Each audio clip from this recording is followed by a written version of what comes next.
After more than 3 decades of being away, I went back to Libya, the place where I grew up, the country of my origin, the setting-off place from where I had traveled, going further and further away.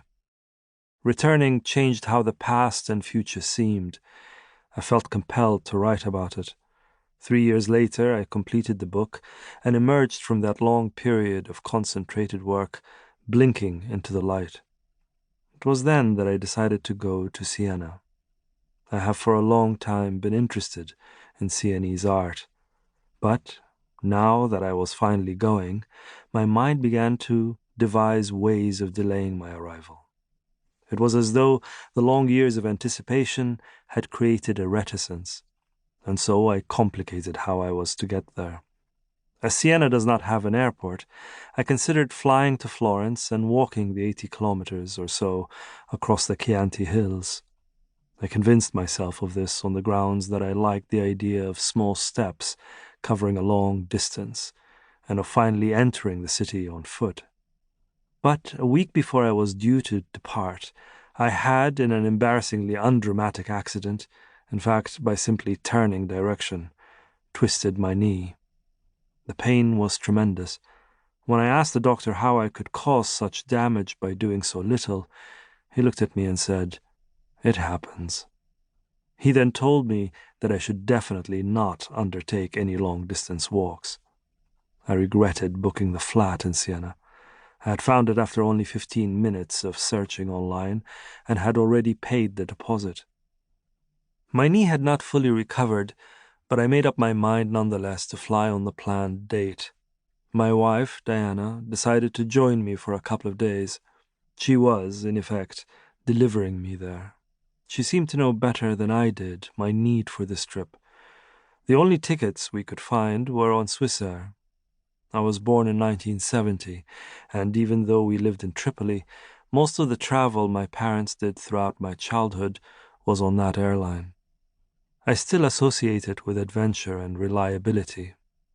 But on our second leg, flying from Zurich to Florence, and just as we were crossing over the snow-capped Alps, where their dramatic ravines gashed deeper where the narrow streams of melted snow ran black, the airplane suddenly turned full circle and began traveling in the opposite direction. A few minutes later the captain spoke. He said that due to a mechanical fault, we had to return to Zurich. No further explanation was offered. I calculated that it would have taken us 40 minutes to reach Florence, and now it would take about half an hour to return to Zurich. What could have possibly gone wrong for the plane to be judged unfit to fly that extra 10 minutes? Diana held my hand.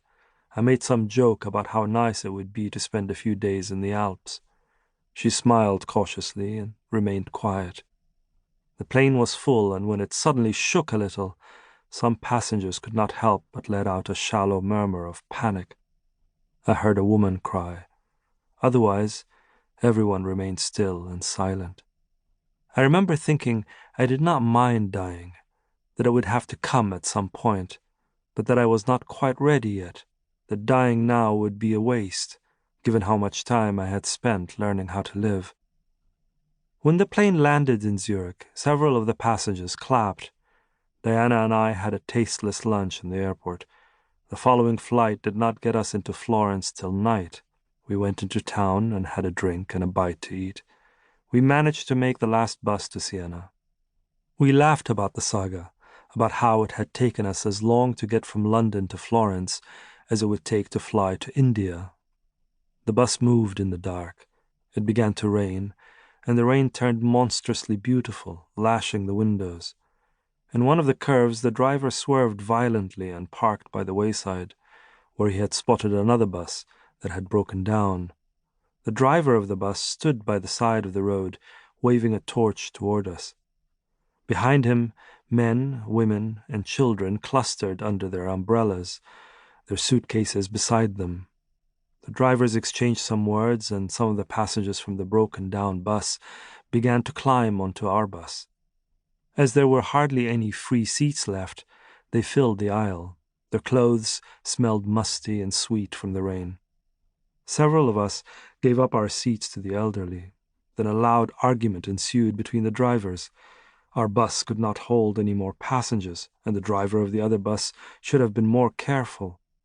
When we resumed our journey, I saw that the front of the broken-down bus had completely plugged itself into the thick steel barrier that stood between the road and the drop. With every turn, we, the standing passengers, swayed back and forth as if performing a mournful dance routine.